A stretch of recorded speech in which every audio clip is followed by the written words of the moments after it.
Uy. Vamos dando inicio, Fernando. Sí. Bueno, yo como siempre, lo digo en todas las presentaciones, a mí no me gusta, no me gusta para nada entretenerme mucho con las presentaciones porque al final quitas tiempo a los ponentes y, bueno, me gustaría agradecer sobre todo a María por el esfuerzo de haber venido hasta aquí. A través de Teams y también por poder contar con el apoyo de un sacerdote que vive en Ucrania, ¿verdad? Y poder conocer un testimonio de primera mano y todo esto hay que agradecérselo a María, que además de ofrecerse a todo esto, es una auténtica experta, ¿verdad? En la materia y, bueno, no le quiero quitar más tiempo. Así que si quieres, María, dar comienzo, no sé si quieres decir algo, Fernando, antes de empezar hoy. Muy brevemente, sí, el agradecimiento. Esta tercera o cuarta vez que participas en el foro. Acá te presento. Buenos días. Buenos días. Que también es directora junto con Martín. Y con... Muy bien. Así que... Sí, empezamos si quieres. Comenzamos. Muy bien, pues sí. Yo también quiero agradeceros muchísimo, tanto a Fernando como a Martín, que sigáis contando conmigo, que tengáis esa osadía y desde luego también por continuar con esta iniciativa, ¿no? Que me parece totalmente imprescindible en los tiempos en los que estamos, porque estamos realmente en un momento difícil, ¿no? del mundo. Entonces es necesario que estemos presentes, que alcemos la voz y que busquemos la paz. Es algo que yo creo que las veces anteriores siempre lo he comentado. Lo importante era poder llegar a la paz. En el caso que nos ocupa, yo voy a hablar de la posible e hipotética paz entre Rusia y Ucrania y las luces y las sombras. Pues he de decir que, tal y como estamos viendo, tiene más luces que sombras en estos momentos, o parece que adolece de más sombras que luces, lo he dicho al revés, justo al revés de lo que quería decir. De momento vemos bastante oscuridad y no se ve la luz al final del túnel. Desde luego que estamos viviendo ahora mismo en el mundo actual unos momentos convulsos, vertiginosos. Yo personalmente hasta me encuentro un poco, ¿cómo diría?, con falta de claridad mental, porque todo ocurre de una forma tan rápida y tan abrupta que soy capaz de ver árboles, pero no veo del todo el bosque, porque es difícil. Está pasando, como dicen en las noticias, ahora está pasando en este momento. Y está pasando también con un presidente electo de los Estados Unidos que nos ha puesto patas arriba el panorama internacional y que nos ha cambiado de un día para otro, bueno, pues muchas reglas del juego. Entonces, las cosas ahora mismo son difíciles de analizar y de sopesar, de medir. De hecho, fijaos que para esta intervención pues he podido leer bastantes noticias y, sin embargo, no veo análisis todavía muy reposados sobre el futuro acuerdo de paz, pues porque no es posible hacerlo todavía. No ha pasado el tiempo necesario y de momento pues estamos como expectantes y todavía pues un poco, bueno, pues con sorpresas diarias que nos da tanto Putin como el presidente Trump, como otras realidades internacionales, el conflicto en Yemen, Israel y Palestina. Yo creo que vosotros tenéis ese mérito, ¿no?, de haber recogido en este programa cuestiones centrales que afectan a la paz y la seguridad. Yo le decía a Martín, habéis recogido todos los desastres o los más importantes que ocurren actualmente en el mundo. ¿Qué puedo decir así grosso modo? Y luego ya me dedico más a analizar algunas cuestiones relativas a la paz. Bueno, grosso modo podría decir que Yo creo que esta guerra ruso-ucraniana no ha sido la motivación de un cambio de era, porque el otro día había un analista que yo invité y decía, bueno, ha habido no un cambio de era, pero un cambio de edad. Bueno, podemos distinguir un poco estas cosas, pero sí que está siendo un gran acelerador de unas tendencias ya muy claras que había en el orden internacional y que se veían venir, es decir, no era algo que haya surgido de la noche a la mañana. El presidente Trump quizá va más rápido, pero esta guerra de Putin contra Ucrania ha acelerado esas tendencias que había a un orden internacional de potencias competitivas y que están abandonando pues la idea de un mundo basado en normas, que siempre es una entelequia y es algo muy bonito, pero que más o menos se venía dando. Había mayor cooperación, en fin, había mayor multilateralismo, se han roto importantes ámbitos en el multilateralismo y ahora estamos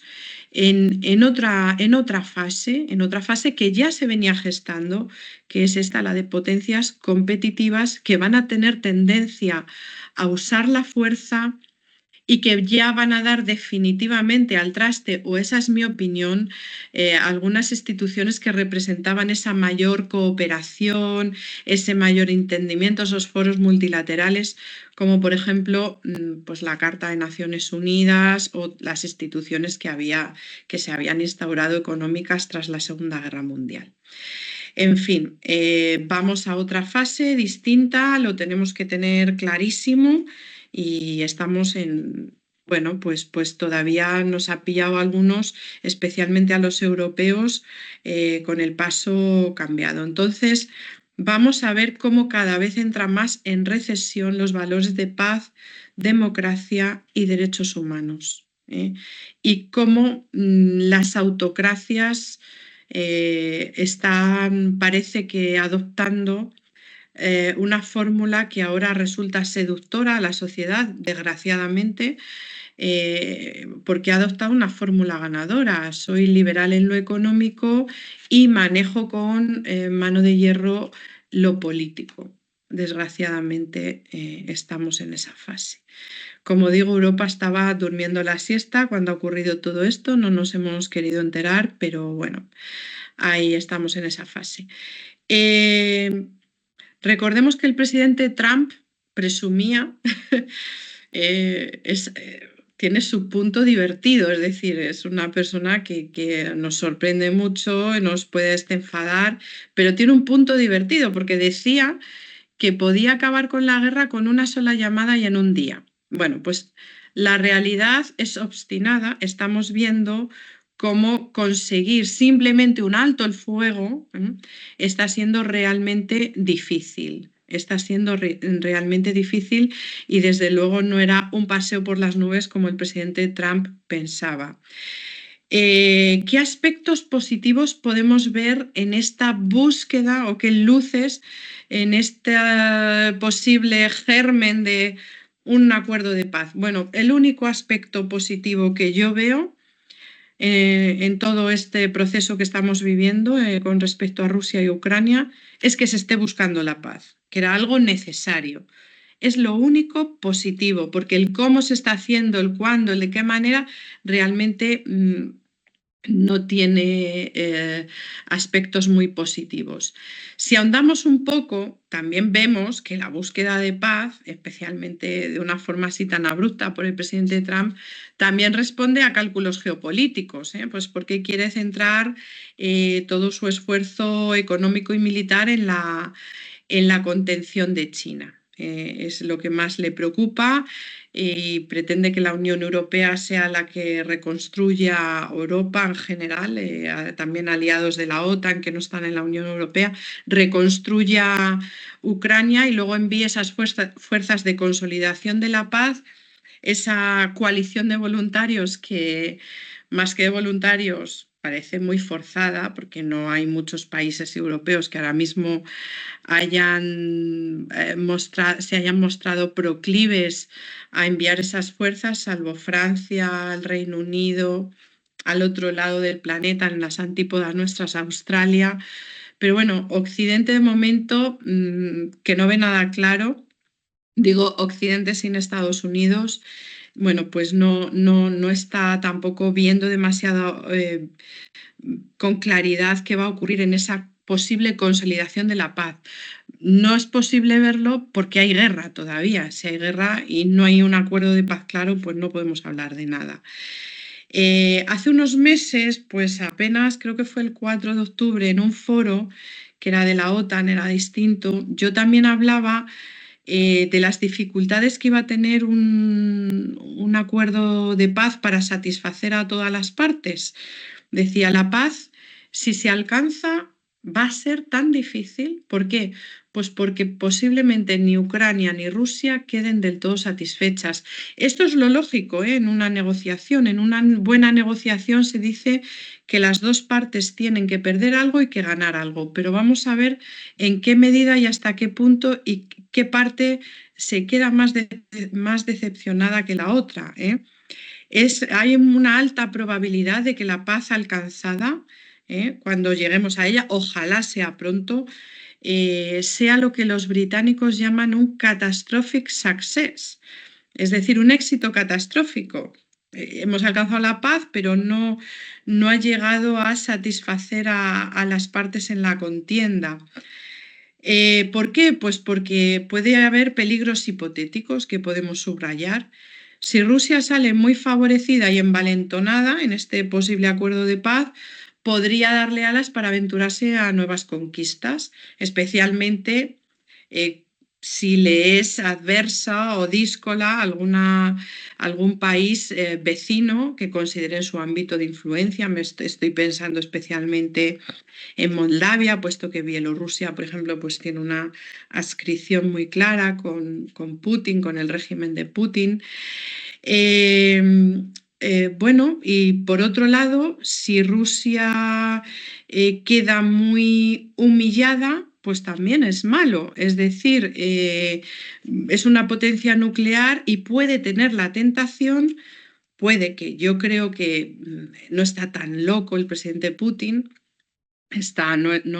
no calculo muy bien en Ucrania, pero no sé si sería capaz de emplear arma nuclear si se viera con una sensación de humillación máxima.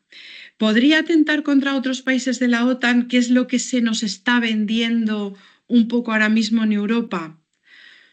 Pues yo lo veo difícil. Ayer salía una noticia, yo creo que era en el periódico El Mundo, donde se decía que la inteligencia danesa y alemana aseguraban que antes de 2030 el presidente Putin quería poner en jaque o quería probar a un país de la OTAN.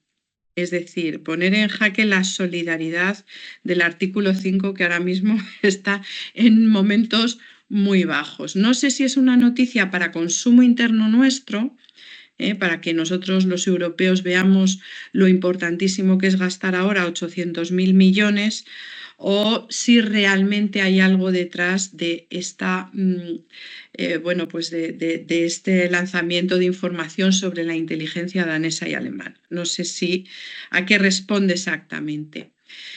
Bien, bueno, pues por el momento ahí está el presidente Trump intentando lidiar con Putin, intentando llevar a cabo otra estrategia un poquito más cercana a Rusia, pero ya veremos también, porque también tenemos un elemento ahora mismo difícil de valorar, que es el propio presidente Putin. Ya veremos hasta dónde llega la paciencia. De momento la está teniendo, pero ya veremos si se siente engañado por Putin o no y cómo va a reaccionar si en un momento dado decide esto no lo resuelvo y estoy harto. También tenemos esa cuestión sobre la mesa. Por otro lado, estoy hablando grosso modo, luego hablaré de cuestiones muy concretas y veo que voy a tener que resumir bastante porque el tiempo pasa muy rápido.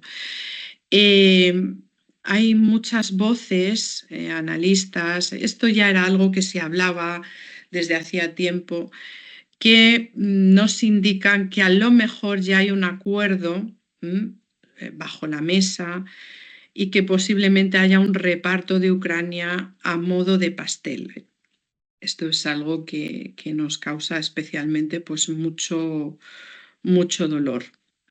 Bueno, yo en este foro también pues advertí del peligro que había de llevar a cabo un acuerdo que no fuese sopesado, tranquilo, transparente. Esto tiene un proceso. Y lo dije pensando en la urgencia que podía tener entonces un candidato, que era Trump, no era todavía presidente, y en lo que podía significar una retirada brusca de Europa, una retirada excesivamente rápida de la seguridad norteamericana en Europa. Y esto es precisamente lo que está aconteciendo. Como he dicho, tanto por la rapidez como por las formas negociadoras muy poco recomendables que se están dando, pues esto va a provocar que llegar a sentar las bases de una paz duradera sea algo bastante difícil. Me refiero sobre todo a este desprecio que ha tenido el presidente Trump con Europa, con los países europeos que han cooperado ampliamente en la ayuda a Ucrania y que ahora el presidente pues, se ha dedicado a ningunear con estas negociaciones precipitadas en las que Europa no tiene voz alguna. Bueno, yo voy a lanzar y voy a intentar resumir porque quiero también que el padre Taras pues creo que es más interesante que lo que yo pueda decir, porque él es ucraniano, creo que vive en Toledo, Martín. No sé si vive a caballo entre Toledo y Ucrania, luego él nos dirá, pero yo creo que vive en Toledo, es que no le conozco personalmente. Entonces voy a hablar a estas sombras que se ciernen sobre la paz, el momento actual, las expectativas de Ucrania y de Rusia, las expectativas sobre todo también de la Unión Europea y de Estados Unidos, todo de forma muy, muy somera. El momento actual. ¿Podemos tener una paz duradera o solo un alto el fuego temporal? Ahora mismo la posibilidad de alcanzar una paz duradera en este conflicto es extremadamente baja. Y también es bastante baja la probabilidad de tener un alto el fuego prolongado, que prepare esas condiciones para una paz duradera y estable. Tanto Putin como Zelensky pues, no quieren admitir que el conflicto se quede congelado y no quieren ceder de momento territorios a cambio de una tregua. En el caso, como sabemos, de Ucrania, la región de Kursk, la región rusa de Kursk, fue invadida el verano pasado y fue un gran éxito para el ejército ucraniano porque le iba a permitir negociar en caso de que hubiese esa cesión de territorios, ¿no?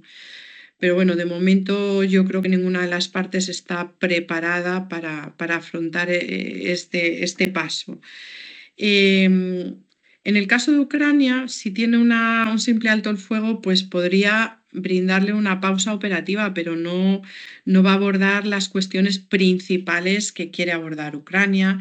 Rusia también tiene bastante desconfianza con respecto a las pausas, no se fía del todo Occidente, los dos contendientes creen que las pausas van a servir para mejorar o para dar ventaja al contrincante.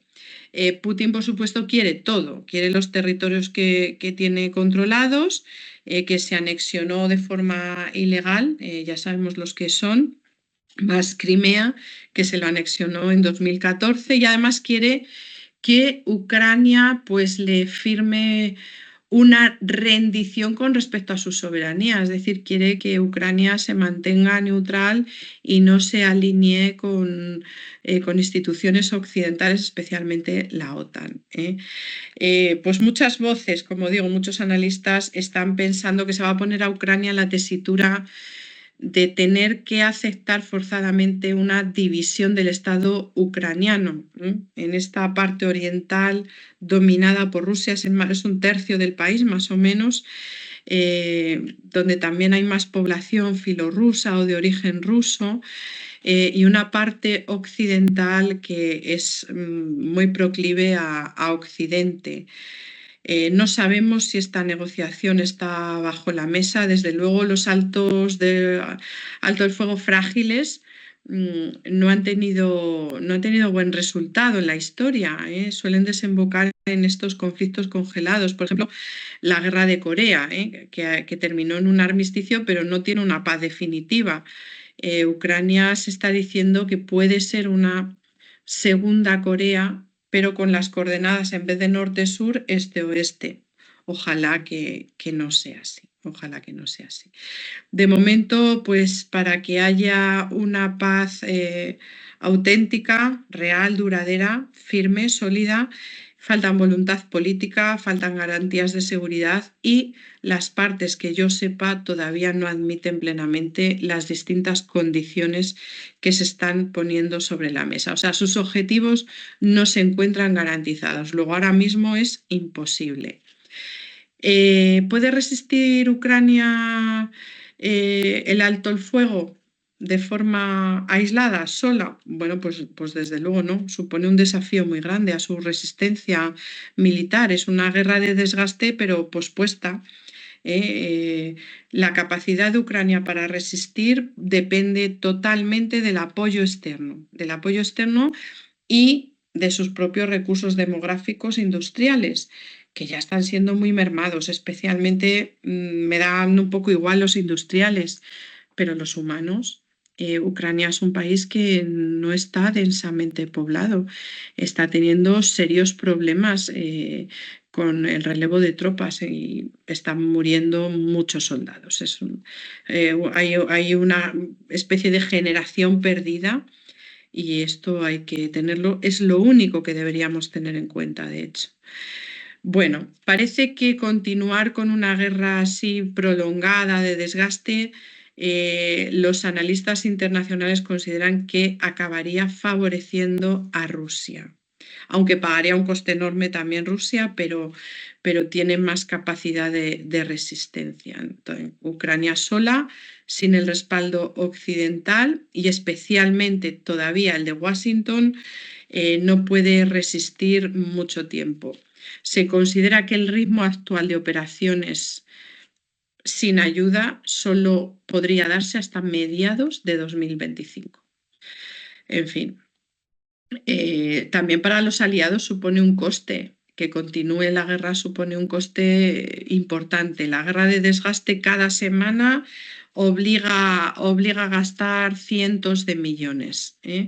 Cientos de millones. Ya la Unión Europea, Estados Unidos y otros aliados ya han tenido pues un desembolso de sumas de dinero sin precedentes en ayuda militar, económica, humanitaria.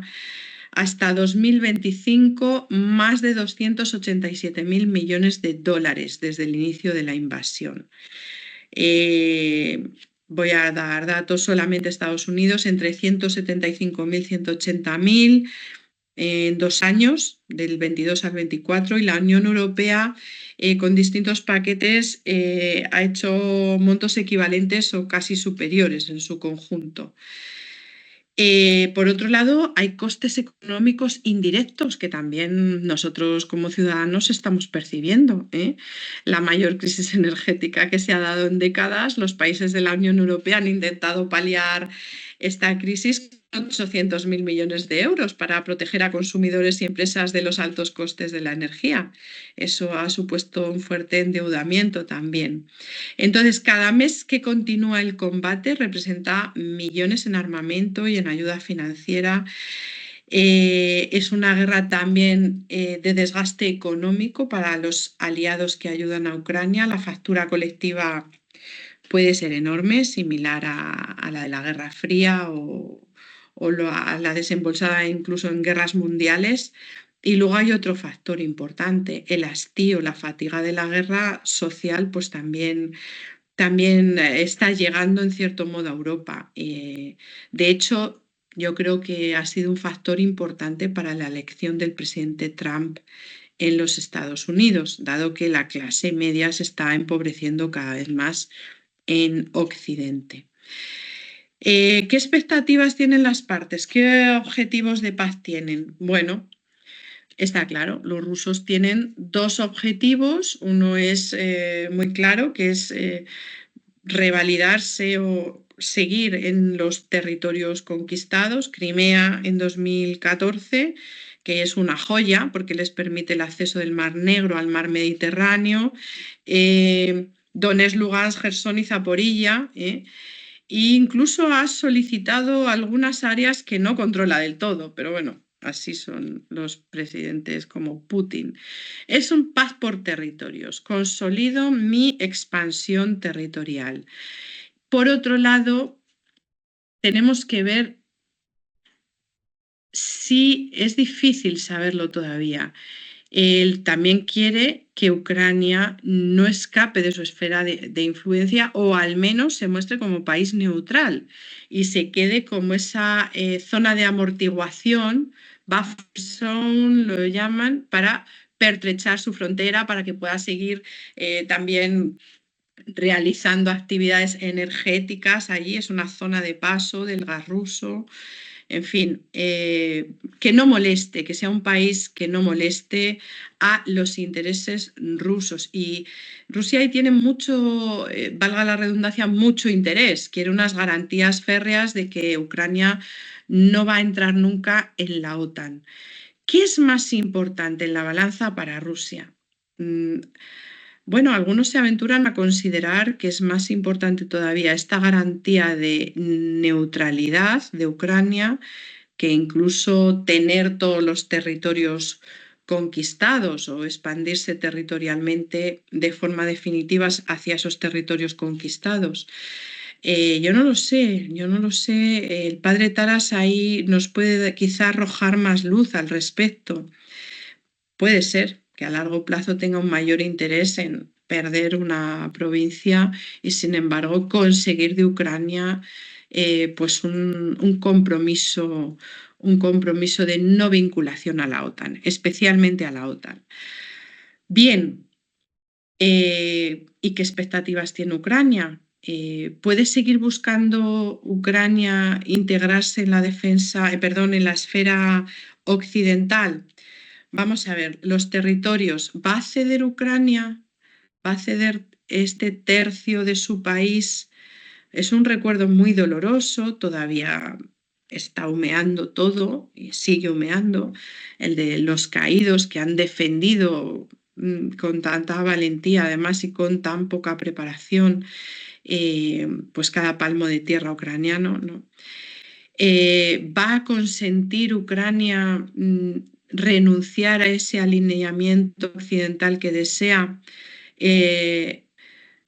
Puede ser que el alineamiento, que la adhesión a la Unión Europea se dé, es muy probable. Muy probable, ya está en marcha, ya se comenzó todo el proceso para integrar, pese a que Ucrania no cumple todavía con las condiciones de membresía en la Unión Europea, pero ya se inició el proceso de una forma un poco elástica por la Unión Europea, considerando las condiciones especiales de Ucrania. Pero a mí personalmente, puedo estar equivocada, me parece que el ingreso en la OTAN puede ser, es muy improbable, es difícil. Porque además se le lleva diciendo a Ucrania mucho tiempo, cuando las condiciones lo permitan. Sabemos que un país en guerra o con un conflicto interno no puede entrar en la OTAN, eso para empezar a hablar. Pero sabemos también que la condición principal de Putin va a ser esa, una de las condiciones principales de Putin. En la cumbre de Vilna de la OTAN en 2023 se reitera de nuevo que Ucrania va a ser un Estado miembro cuando las condiciones lo permitan, pero esta promesa a mí me parece que carece de solidez,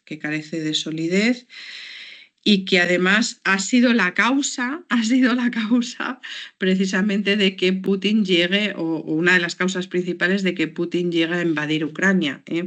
El acercamiento de Ucrania a la OTAN, como he dicho en algunas ocasiones, el año 2008 fue el annus horribilis de la relación entre Estados Unidos y Rusia, precisamente porque en una cumbre de la OTAN se dijo que Ucrania sería en el futuro miembro de la OTAN. Se dejó así como en el futuro, pero ya Putin había advertido muchas veces que sus líneas rojas infranqueables con respecto a ese espacio postsoviético eran Ucrania y Georgia. Y era como decir, los europeos no estáis escuchando con atención lo que digo. Ucrania es soberano, lógicamente, puede estar en la institución que quiera, pero Putin al parecer no lo ve así. Entonces, de momento yo creo que las garantías de seguridad que va a tener Ucrania van a ser más a corto plazo, provisionales, pero no personalmente veo difícil que llegue a ingresar, ojalá, pero lo veo complicado como miembro de pleno derecho en la OTAN. ¿Qué expectativas tienen los aliados? Bueno, no podemos abordar todas, son muchas, porque el panorama está que arde. Tendríamos que ver también muchas implicaciones que hay con respecto a todo el orden internacional, pero vamos a centrarnos en una que ha sido muy polémica y quiero hablar de Estados Unidos y si quiere paz por recursos minerales o cambio de un orden internacional y cerco a China. Cerco en el sentido de estoy cercando a China y aislando a China. Bueno, pues aunque todo sugiera lo contrario, realmente el interés económico de los Estados Unidos en esta guerra de Ucrania no es tan grande. Lo que pasa es que el presidente Trump, pues bueno, siempre hace un poco de circo, un poco las cosas es un poco jugador de cartas, ¿no? Yo no sé jugar al póker, pero me imagino que eso, que lanza faroles, hace cosas así, bueno, pues para también despistar un poco. Realmente las consideraciones geoestratégicas son las que priman más que los recursos económicos en el interés de esta paz por parte de Washington. Es verdad que Ucrania tiene cuantiosas reservas de minerales críticos que son importantes para los Estados Unidos y que le van a permitir diversificar, pero también las tiene Groenlandia, que también, como sabemos, Trump ha dicho que quiere Groenlandia. En fin, hay muchos lugares del mundo donde están esos minerales que necesitamos para las nuevas tecnologías. Pero esto de verdad no es la principal causa de que esté tan obsesionado en estos momentos por llegar a un acuerdo. Sería una forma de recuperar el dinero aportado, pero bueno, tampoco le cambiaría mucho a los Estados Unidos. Es simplista pensar que solo hay un afán material. Hay algo de fondo y es una línea que las dos administraciones, tanto la de Biden como la de Trump, han seguido, pero de distinta forma.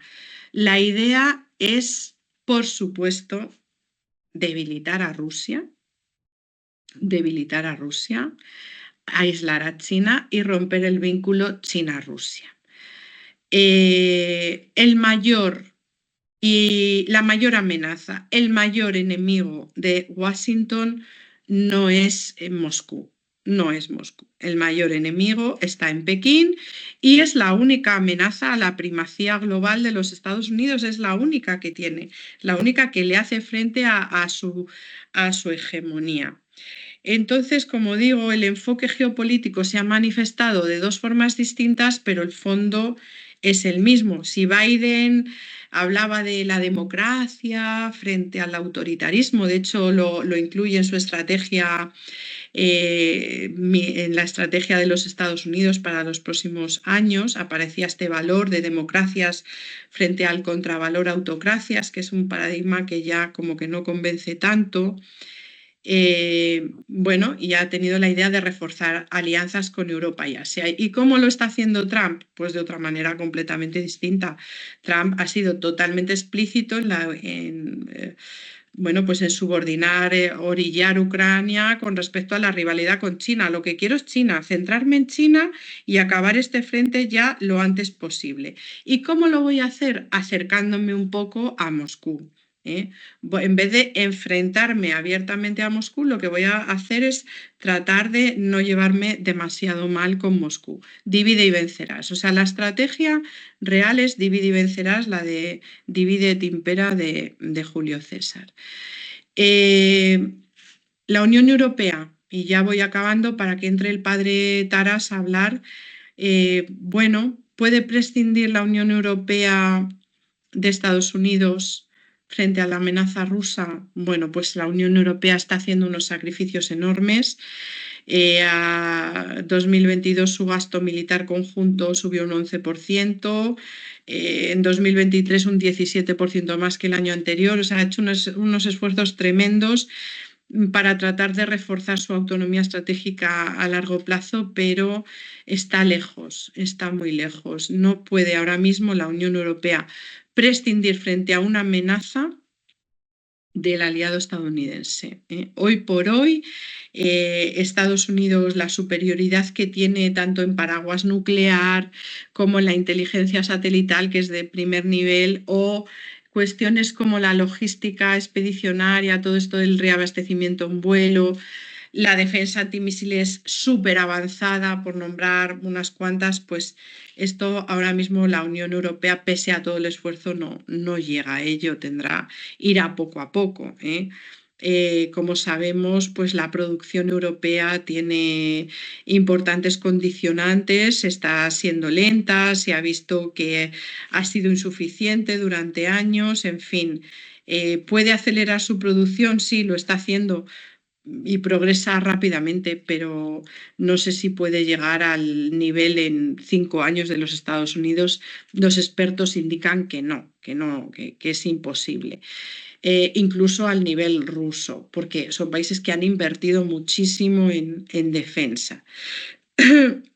Yo soy un poco crítica con estos 800.000 millones de euros que al final se van a invertir así de la noche a la mañana en el ámbito de la defensa, porque no sé realmente si es una buena decisión hacer las cosas de forma tan acelerada, y no sé si va a dar fruto o no va a dar fruto. Dar fruto me refiero sobre todo a, bueno, pues a un empuje económico, no me refiero a que dé fruto porque se use, que la industria de defensa al final, bueno, pues sirve mucho para el avance de la investigación, del desarrollo. No sé si va a redundar en mejorar la economía europea al final. Bueno, no lo veo demasiado claro.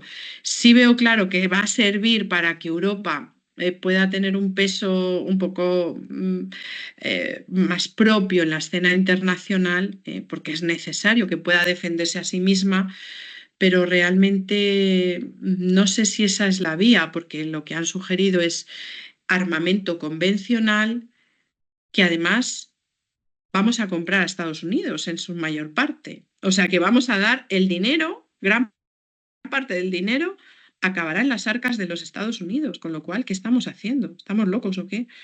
En fin, yo creo que la Unión Europea todavía o lo ha pensado muy bien y yo no lo comprendo, o no acabo de ver ese gasto ingente de dinero.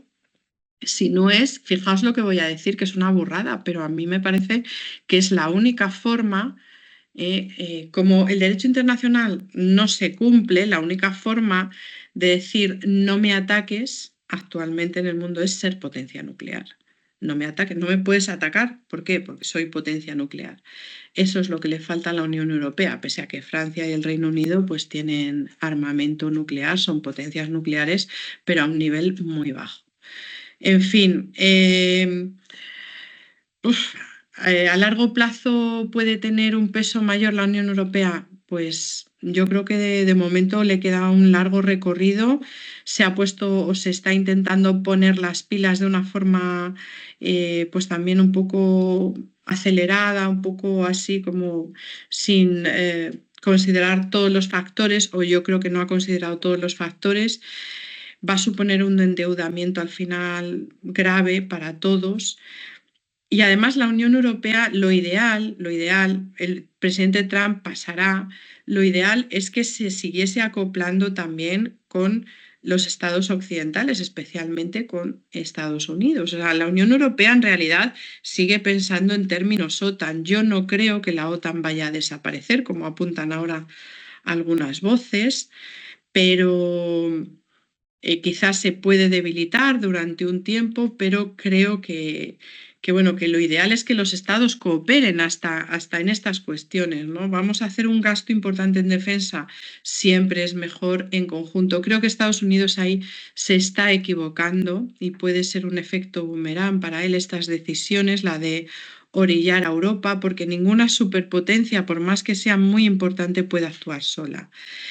Nos ha quitado de la mesa negociadora porque el presidente considera que todavía no hablamos ese lenguaje del poder al que se refería Borrell. Yo creo que este desprecio, como digo, puede tener un efecto contraproducente contra los propios Estados Unidos. Los trapos sucios se lavan en casa y al final pues, puede dar incluso señales equivocadas pues a gente como Putin o bueno, otros autócratas. Bien, dicho esto, no consumo más tiempo. Yo creo que una paz justa y duradera está más en el aire que nunca. Fijaos mi conclusión. No la veo. Ojalá me equivoque en todo. Ojalá estemos a punto de alcanzar algún acuerdo, pero no veo que haya voluntad política suficiente. Veo mucho rearme, veo, bueno, pues veo que la cooperación brilla por su ausencia y veo que nos estamos preparando siempre para el enfrentamiento. Y cuando te preparas solamente para el enfrentamiento es que no ves otros caminos. No lo sé. Ojalá, como digo, me equivoque en todo. Pues muchísimas gracias. A ver si el padre Taras está por ahí conectado y nos puede decir algo. Está ahí. Es que no le veía, lo tenía cerrado. Hola. ¿Se me oye bien? ¿Se me oye bien? Sí. Muy bien. Perfecto. Pues buenos días a todos. Primero que voy a pedir perdón por mi español, que voy a intentar decir algunas cosas en español y decirlo bien. Y otra cosa que me veis apuntado como Sofía María. Eso es que soy sacerdote greco-católico de la Iglesia greco-católica ucraniana y soy sacerdote casado, además. Y pues que mi esposa estaba apuntada en la Universidad Castilla-La Mancha como alumna de español. Y por eso, y por mi correo. Entonces, por eso lo veo por aquí, que soy Sofía María. Ya, bueno. Algunas cosas que yo voy a empezar por cosas más o menos jurídicas, porque yo también estoy estudiando ahora Derecho Canónico en la Universidad San Dámaso en Madrid. Y nosotros a veces cuando estamos mirando hacia Ucrania en cosas jurídicas y tal, cómo se puede resolver la cuestión de la guerra en Ucrania en la mirada de diplomacia del Vaticano. Pues yo tenía aquí algunas cosas importantes para decir. Yo creo que es muy importante para recordar también para nosotros unas cosas. Voy a leerlo, con vuestro permiso. La invasión rusa de Ucrania viola múltiples normas y tratados internacionales, lo que refuerza la base jurídica para la condena de las sanciones impuestas por la comunidad internacional. Violación de la Carta de la ONU. La Carta de las Naciones Unidas, en su artículo 2.4, prohíbe expresamente el uso de la fuerza contra la integridad territorial o la independencia política de cualquier Estado. Rusia, al lanzar su invasión a gran escala el 24 de febrero de 2022, ha ignorado este principio fundamental del derecho internacional. Además, el artículo 51 de la misma Carta permite el uso de la fuerza solo en defensa propia o con autorización del Consejo de la Seguridad de la ONU. lo que no se aplica en el caso de Rusia, ya que no hubo un ataque previo por la parte de Ucrania que justificará su agresión. 2. Violación de acuerdos internacionales. Rusia ha violado varios tratados claves que garantizaban soberanía e independencia de Ucrania. El Memorándum de Budapest es muy famoso, ¿no? Que ahora algunos países que se han olvidado sobre este memorándum. Rusia, junto con Estados Unidos y el Reino Unido, firmó este acuerdo comprometiéndose a respetar las fronteras de Ucrania a cambio de que Kiev renunciará a su arsenal nuclear. Y mi opinión, por eso ahora tenemos la invasión, no invasión esta. Creo que si no quitamos, yo creo que es muy importante pensar en esto, que Ucrania no usaría las armas nucleares. Bueno, nadie usa las armas nucleares, ¿no? Pero como Estados Unidos y Rusia y Reino Unido también, no sé, a lo mejor tenían un poco de miedo, ¿no? No sabían nada sobre Ucrania, porque es como, para ellos era, por ejemplo, para Estados Unidos y para Reino Unido, Ucrania era como un país sobre cual no conocían nadie, porque hasta hoy muchos países europeos pensaban que Ucrania es parte de Rusia.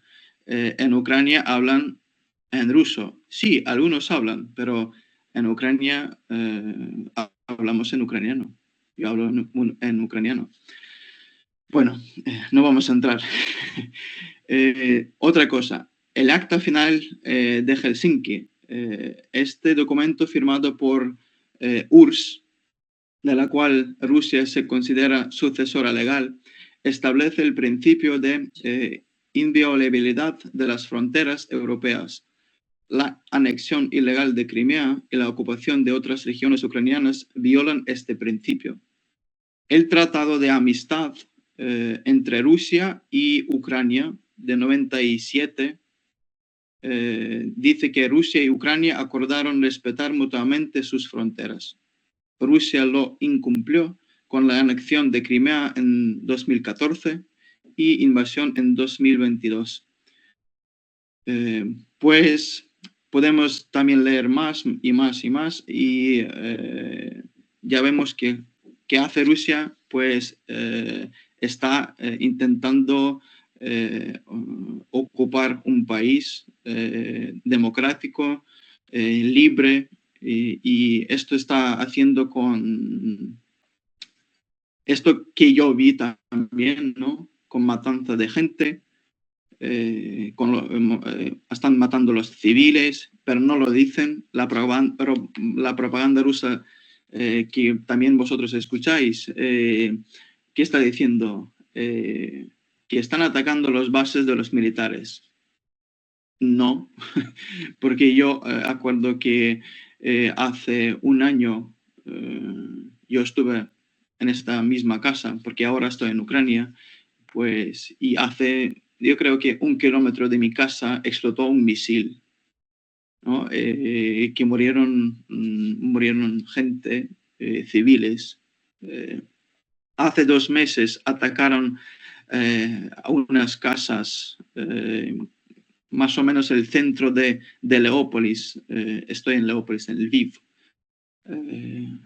Y mataron una familia donde se quedó solo el padre vivo. Mataron la mujer y 3 hijas. Una de ellas estaba estudiando también en la Universidad Católica de Ucrania. Pues están matando gente y mintiendo mucho, ¿no? Esto que vemos nosotros. Y están metiendo sobre la realidad que pasa en Ucrania. Yo, de mi parte, como sacerdote católico, ¿no? Lo veo como están quitando la vida de las personas. Y también una cosa que me siempre preguntan, bueno, yo a mí me pregunto también, ¿cuánto cuesta la vida de una persona? Pues pon un litro de gasolina, porque sabemos nosotros que muchos países europeos y Estados Unidos no, muchos países europeos están comprando la gasolina también de Rusia. Eso se sabe. Tienen sus empresas como en Estados Unidos o en otros países europeos, pero es igual las empresas de Rusia. Yo también como sacerdote tengo amigos que trabajan en esas empresas también, ¿no? Y dicen que se está haciendo esto. Pero la política es política. Hay mucha burocracia. Por ejemplo, yo puedo decir una cosa que también hablamos sobre los coreanos que están en la guerra, están en Rusia, ¿no? Están en Rusia y están también en la guerra contra Ucrania. Bueno, y dicen, yo hablé con algunos militares españoles, y les pregunté, digo, si, por ejemplo, Rusia intenta entrar a algún país como Estonia, ¿no? Por ahí el territorio de OTAN, ¿no? Y digo, pregunto, ¿qué vais a hacer, no? Que podéis movilizar tanta gente como Rusia, porque Rusia movilizó en 2 semanas casi 300.000 militares. Y me dijeron que es imposible porque hay tanta burocracia entre los países que es como imposible en tan poco tiempo movilizar tanta gente. Y yo creo que ahora Unión Europea, además, los países europeos necesitan Ucrania porque nosotros tenemos ejército más grande en Europa ahora mismo, ¿no? Y eso también puedo decir sin miedo que Ucrania es como ahora la cúpula de Europa. Eso sin... cada uno puede tener su opinión, pero yo pienso que sí, que Ucrania es la cúpula de Europa. ¿Y cómo podemos luchar contra el enemigo? Pues juntos. Si cada uno va a pensar solo sobre él mismo, ¿no? Pues vamos a acabar muy mal. Pues yo que digo, hay que luchar juntos. No sé si tenéis algunas preguntas, porque a mí más fácil es cuando me preguntan alguna cosa y yo puedo responder, si tenéis algunas preguntas. Sí, muchísimas gracias, Padre Taras. Pues aquí yo tengo varias preguntas, no sé si Fernando tendrá. Aquí hay público que ha venido ahora nuevo también. Este es el Padre Taras, que vive en Ucrania, es ucraniano y nos está contando un poco la realidad de su país, por si también tenéis alguna pregunta. No sé si por ahí también hay alguna, o Fernando, me da igual por quién empezar. Quien le apetezca. ¿Tienes tú, Fernando, alguna? Sí, tengo. Sí. Bueno, sí, por un lado, agradeceros a los dos, María, por la claridad de la exposición tan detallada, y también el compromiso del Padre Taras en esta última exposición y que abra el juego a este diálogo. Ahora, frente a las opciones de defender Europa, parece que básicamente son dos, es decir, una, la Armada, lo que se llama el rearme de Europa, y la otra, que sería una defensa desde espacios diplomáticos o desde la racionalidad, que parece más propio de la tradición europea. Entonces, me pregunto si como sacerdote católico griego, en paralelo a estas gestiones que se hagan desde el ámbito estrictamente político, diplomático, hay una suerte de diálogo ecuménico con respecto a los ortodoxos rusos, ortodoxos romanos, ucranianos, en fin, y ver la conveniencia de encontrar puentes de diálogo que eviten estas escaladas de violencia verbal, ¿no?, que hemos visto en el despacho Oval, en fin, y que de alguna manera muestren una alternativa a la apuesta por las armas, ¿no? Es la pregunta.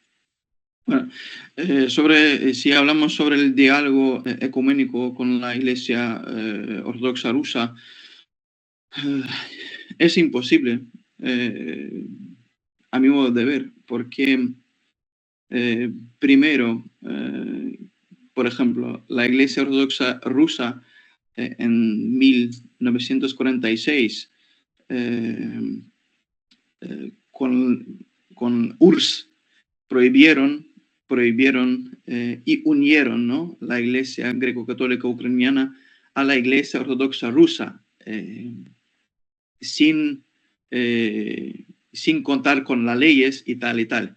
Los sacerdotes de Iglesia greco-católica ucraniana estaban perseguidos por URSS, por la Unión Soviética, por la Iglesia Ortodoxa rusa, además quitando los templos. También los rusos, ¿no?, mataban muchos los sacerdotes. La situación era muy parecida a la guerra civil en España, cuando persiguieron los sacerdotes, monjes y tal religiosos. Muy parecida.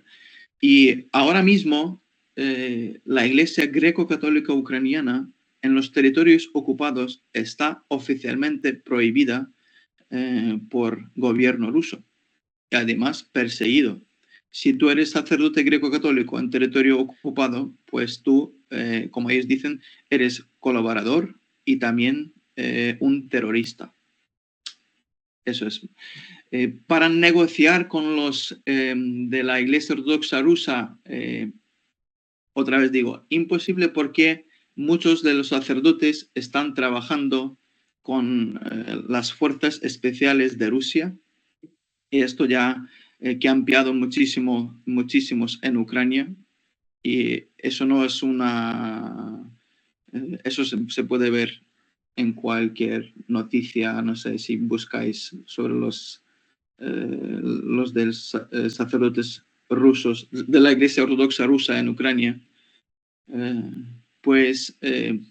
Si intentamos negociar con ellos, pues yo creo que nos vamos a entrar en una trampa. Por eso, no sé si hablar sobre algo diplomático ahora mismo es muy importante, y Ucrania, por ejemplo, por parte del gobierno, dice sobre cosas diplomáticas. Pero también entendemos que Rusia no quiere hablar por parte diplomática. Solo lo vemos ahora. Por ejemplo, estas últimas noticias sobre un pacto de paz a 30 días, ¿no? Y no están cumpliendo nada, porque ayer tuvimos ataque de 150 drones por Ucrania, y antes de ayer 240 más o menos. ¿Cómo tenemos que hacer algo diplomático si no cumplen? Es que yo creo que es muy complicado. A algunas cosas podemos llegar, pero muy complicado. Yo creo que casi imposible. Pero si nos cuesta algo de intentar, siempre podemos intentar, pero a ver qué consecuencias vamos a tener. Eso lo dejo para los políticos para que hagan, ¿no? Pero de parte de la Iglesia estamos siempre con el pueblo. También yo también puedo decir alguna cosa, que por ejemplo los sacerdotes de la Iglesia greco-católica ucraniana están perseguidos y si matan un sacerdote ucraniano o de la Iglesia ortodoxa ucraniana también, les pagan como por un oficial o un teniente coronel. ¿Por qué? Porque un sacerdote cuando está con los ejércitos les está motivando, les está ayudando espiritualmente, les está ayudando mentalmente también. A veces cuando un sacerdote es como un psicólogo, no es, pero a veces cuando puede ayudar en estos casos, ¿no? Y pues si matan a un sacerdote, pues los soldados, los ejércitos, pues se quedan desmotivados y pierden mucho. Por eso están intentando matar a los sacerdotes. Eso es. Pues muchísimas gracias. Al final, Perdona. pregunta si podemos llegar a algo diplomático. Muy complicado y muy difícil. Eso es mi opinión. Muchísimas gracias por la respuesta. Interesantísimo lo que está contando aquí el padre Taras. No sé si hay alguna pregunta por aquí, por el público. ¿Alguien quiere preguntar algo? Yo. Bueno, no, sí. Yo quiero saber, o sea, si realmente en esos momentos tan duros la gente tiene más fe o la pierde. No sé si ha escuchado bien, padre Taras, y ha preguntado si en esos momentos tan duros los ucranianos, o no sé si las tropas o incluso los civiles, experimentan un aumento de fe o una pérdida de fe. ¿Qué sensación le da a usted? Sí, yo como sacerdote también, así decir, capellán civil, porque no puedo ser capellán militar en España, ¿no? Capellán civil para los ejércitos, para los soldados que se preparan en Toledo, porque hay alguna parte de los ejércitos que se preparan en Toledo, pues a veces cuando llegan los ejércitos que estaban ya en la guerra, porque ahí hay unas tropas que es como base de preparación, que solo se preparan para ir a la guerra, y algunos ya que estaban, ¿no? Una parte de los ejércitos. Y puedo contar algunas cosas de los chicos con quien hablaba. Algunos me han dicho, yo dije una vez, digo, no sé si alguien cree en Dios o alguien no cree como estamos aquí. Creo que si estáis aquí, pues creéis, ¿no? En algo. Y me ha dicho uno que estaba ya de 2014 en la guerra, dice, padre, ahí en la guerra no hay nadie que no cree. Dice, esto le pueden decir que bueno, que no sé si creo o no creo, bueno, tal. Pero yo te digo seguro, dice, que no hay nadie que no crea. Si hay un aumento de fe, depende. En español siempre dicen depende, ¿no? Depende, porque hay muchas cosas difíciles en la guerra. Gente... Es muy difícil para entender por ejemplo, a un cristiano, ¿no? Una persona humana, como yo en este siglo XXI puedo matar a una persona. Es que cambia todo el mundo, ¿no? En tu cabeza cambia todo el mundo. ¿Cómo yo puedo matar a otra persona? Y yo tengo que hablar con muchos chicos para explicarles que estamos en una cosa que vosotros estáis protegiendo la vida. Y yo entiendo que proteger la vida incluye las cosas que tú puedes matar a otra persona. Pero según la moral católica, ¿no? Nosotros estamos protegiendo nuestro país, protegiendo nuestras familias, pero es muy difícil cuando es persona creyente, ¿no? Explicarle todo, porque se queda como por dentro muy destruida, porque piensa que Dios no la va a perdonar por esas cosas. Entiende que tiene que proteger su país, entiende que tiene que proteger su familia, pero no entiende a 100% si se va a quedar perdonado por todo lo que ha hecho. Entonces, por eso creo que se necesitan los sacerdotes en estos momentos difíciles para explicar a la persona creyente o esta se que ha convertido cómo funcionan las cosas más o menos, ¿no? Un poco para tranquilizarle, ¿no? Y es muy difícil. Yo, por ejemplo, con los chicos estos intento no hablar mucho. Intento escuchar. Es muy importante escuchar a esas personas. ¿Qué te dice? Hablan mucho. No hablan de sus familias porque no quieren llevar a la guerra dentro de su familia. Con un sacerdote o con un psicólogo sí que quieren hablar y hablan de todo y hablan mucho. Y es muy importante en esos momentos dejarle que hable. Que a veces lloran, a veces cuando lloran muchísimo.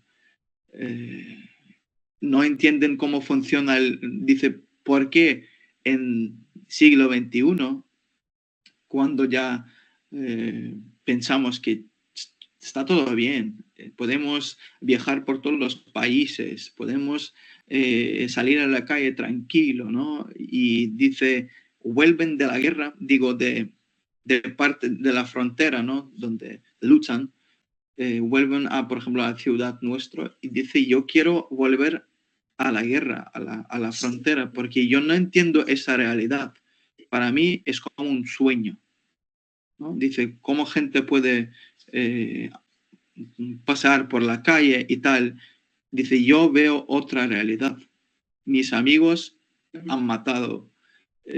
Uno me ha dicho, y yo ya no quiero tener amigos, porque si pierdo un amigo, me va a doler mucho. Dice, y yo solo cuento con los números de ejércitos. Dice, este 2, este 3, este 4, porque no quiero perder los amigos. Así tienen con un modo de protección, pero es muy difícil porque eso se acabará. No sabemos cuándo, pero se acabará. Esta gente volverá a, así decir, vida normal, ¿no? Aquí es muy difícil. Algunos dicen, pues, ¿cómo vamos a vivir con ellos? ¿No? Porque están ya heridos, ya tienen problemas. Yo digo, pues no tienen que pensar ellos. Tenemos que pensar nosotros que vivimos aquí con tranquilidad más o menos, ¿no? Gracias a esos soldados, a esos chicos que protegen nuestra vida. Tenemos que pensar nosotros cómo acogerles, cómo dar todo, intentar dar todo para ellos, porque ellos están dando todo, están dando su vida, ni más ni menos, su vida. Y nuestra misión, yo también hablo eso también para los españoles, que ayudan a nosotros de pensar cómo podemos acoger a estos chicos, ayudarles a vivir en este mundo ya sin guerra, así decir, ¿no? Porque ya no ven mundo sin guerra. Piensan que el mundo ya vive así, ¿no? Para ellos no existe ya, así decir, mundo normal, la vida normal. Bueno, yo ya he llegado a otras cosas. No, muchísimas gracias, muchísimas gracias. Solo vamos a hacer una pregunta más porque estamos fuera de tiempo, porque creo que por ahí había una que han levantado la mano y porque estamos un poco fuera ya de tiempo. No sé si... Sí. Está requerido.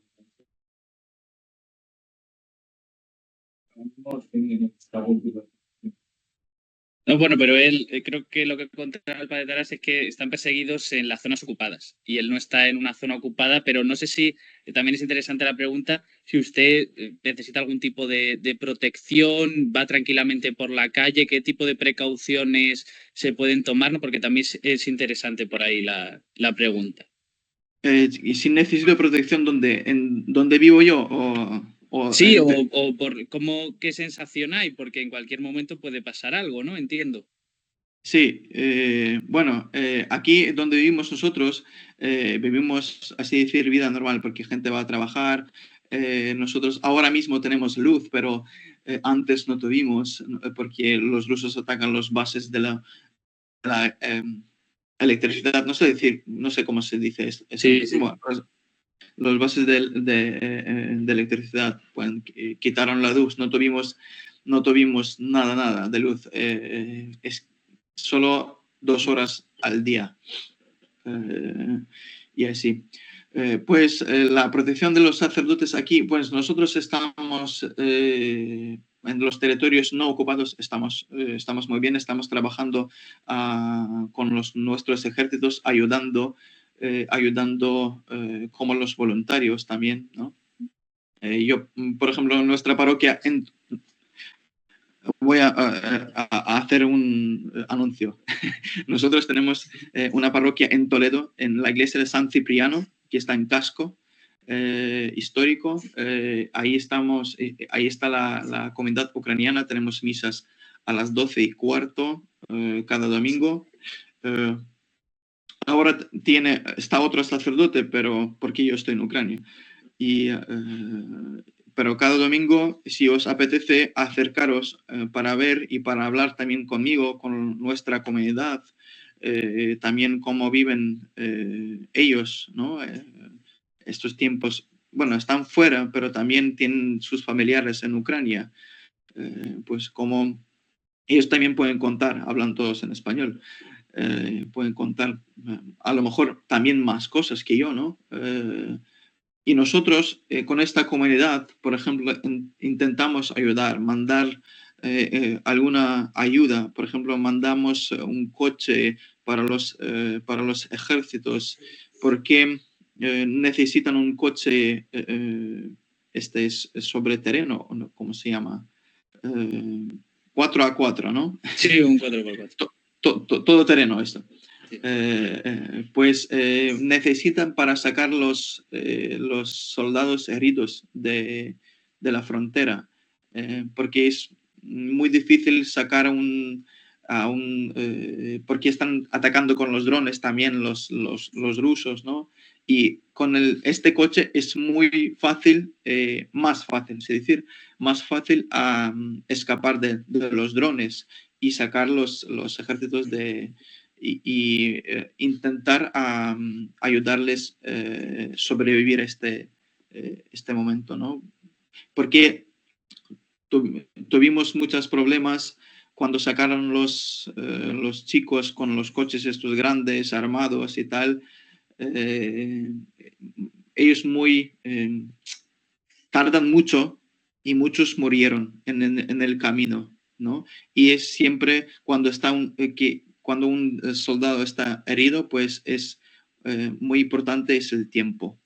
Pues con estos coches todoterreno, pues sacan con poco tiempo y gente de todos los países europeos, de Ucrania también. Estamos intentando comprar los coches para los ejércitos, pues eso hacemos. También estamos ayudando a los personas que necesitan una ayuda en Kharkiv, una ciudad en la frontera con Rusia, ¿no? Porque ahí no hay electricidad, casi no hay nada, pues no funciona nada casi, ¿no? Y nos pidieron gente de ahí que nos manden los macarones, pasta, ¿no? Dice, si podéis mandar eso, la pasta. Y digo, bueno, podemos mandar más, pero dice, necesitamos cosas muy fáciles para preparar y tal, porque necesitan de comer. Gente alguna que no trabaja, porque no puede trabajar y no tiene dinero para comprar algo, pues ahí está un poco más difícil la situación, pues intentamos ayudarles y mandamos algunas cosas de nuestra parroquia. Y ya, y si también vosotros veis algún ucraniano que necesita ayuda, digo, en Ucrania, o alguien que está en España y está colectando, no sé,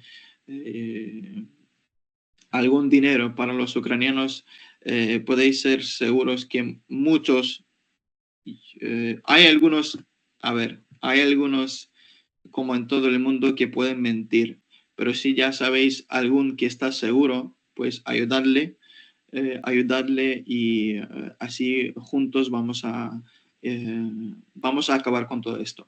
Pero siempre digo, juntos. Yo digo en la parroquia, no podemos hacer todo cada uno a su bola, ¿no?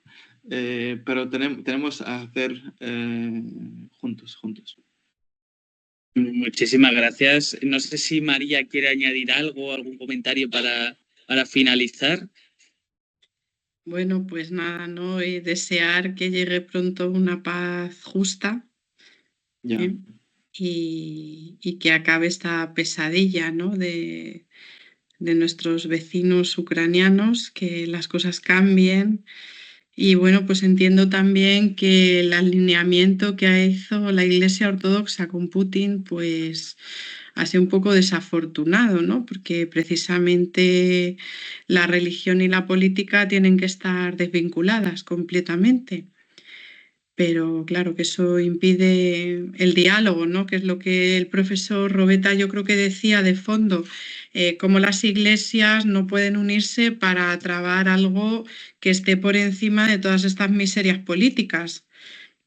Y es triste, ¿no? Ver que no se puede, ¿no? Precisamente por eso, ¿no? Porque también hay un apoyo de esta iglesia ortodoxa, el patriarca de Moscú, ¿no? A Putin, o eso ha aparecido en noticias que a mí personalmente pues me sorprendió mucho. Pues nada, padre, que muchas gracias por responder a mi llamada y a la llamada de Martín y Fernando y por dar su testimonio. Ya, también yo, por ejemplo, tengo algunas partes de tengo una parte de este Shahed, de un dron y también de un misil que me mandaron los ejércitos ucranianos de Ucrania, pues, y si hago alguna presentación sobre la guerra presencial, ¿no? Así decir, pues siempre pueden tocar y ver las cosas también. Yo creo que también es muy importante para hacerlo. Pues sí, podemos en futuro hacer una conferencia más, pero ya presencial, porque yo, si Dios quiere, estaré en Toledo, pues me encantaría. Pues muchísimas gracias. Vamos a darles un fuerte aplauso a los dos ponentes de hoy, por favor. Gracias. Y por supuesto que, bueno, a María no hace falta decirlo porque es que está en nuestras propias instituciones, pero al padre Taras, por supuesto, que está más que invitadísimo no solo de forma online cuando quiera, sino también de forma presencial. Esperemos que para el foro del año que viene, a lo mejor pueda estar el padre Taras, ya lo iremos viendo, pero está más que invitadísimo y de verdad, muchísimas gracias por vuestro tiempo, María y el padre Taras, y muchísimo ánimo le mandamos desde aquí a los ucranianos que están pasando por un momento muy difícil, pero un ánimo que va con esperanza también de que todo se solucione más pronto que tarde y de verdad, muchísimas gracias a los dos, de verdad. Gracias a vosotros. Ya el año que viene hablamos sobre la paz. Eso, ojalá. Ojalá Muy sea bien, así. gracias. Ojalá. Muchísimas gracias. A vosotros. Si quieres, Fernando, porque vamos a ir continuando con el foro, ¿verdad? Claro, sí. Y no nos entretenemos más porque estamos un poco fuera de tiempo y le voy a dar directamente la palabra a Fernando. Ya, mira, tenemos que poner Ajá. abierto, sí. El pendrive, sí. Bueno, sigue por allí. Esperamos que la paz llegue pronto y que en una de esas tengamos el foro también pronto. Es decir, sabiendo que está en Toledo, será un gusto buscarlo. Vía María, seguro que lo conseguiremos. Por aquí con los estudiantes habíamos trabajado con personas que llegaron de Ucrania y conseguimos alojamiento para 37 de ellas en Puebla de la... No sé si se ve por ahí. Gracias. Gracias a ti. Muchas gracias. ¿Este?